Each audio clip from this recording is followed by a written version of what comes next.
Icon Audio Arts.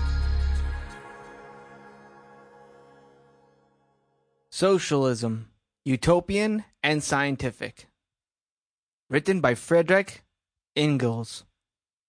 Narrated by Geoffrey Giuliano and the Icon Players. Copyright 2020, Eden Garret Giuliano.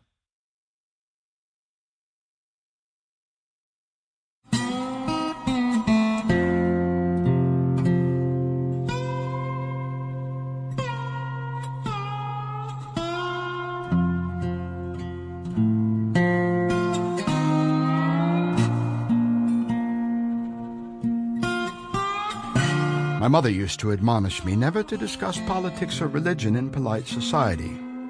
Well, I think that's pretty much off the table these days, and I don't really think there's too much polite society left. Anyway, both areas of human concern have caused so much collective suffering on the planet over so many years, I can't think of a single reason not to talk about them. And so we shall. Here at Icon Audiobooks, we don't shy away from controversy, nor do we court it. We just tell the truth as we see it. Now, religion generally, with several glaring exceptions, is, or should be, pretty much a private affair. But politics, in particular, affects every single being on the planet. It doesn't much matter from which country you come or under which flag or government you live. The world is being run by a select few men and women who regularly and with extreme malice aforethought walk us off into the weeds with incredible precision and aplomb at almost every awkward step. With the polar ice caps melting, children in America kept in cages, people dying on the streets from fentanyl, grisly beheadings in the far-flung corners of the world, and those oh-so-precarious nuclear arms in the hands of madmen. You're goddamn right we talk about politics here. Mother, I love you, and I'm sorry. But as one of America's founding fathers once said, now is the time for all good men and women of all creeds and colors, as well as our brothers and sisters in the beautiful LGBTQ community, to come to the aid of their country. So welcome, ladies and gentlemen, to this very special and highly political Icon audiobook presentation.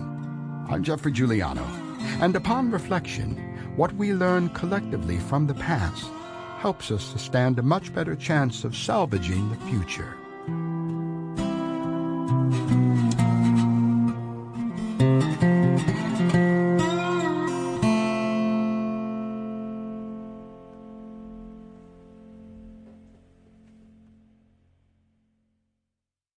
Chapter 1. Modern socialism is, in its essence, the direct product of the recognition, on the one hand, of the class antagonisms existing in the society of today between proprietors and non-proprietors, between capitalists and wage workers; on the other hand, the anarchy existing in production.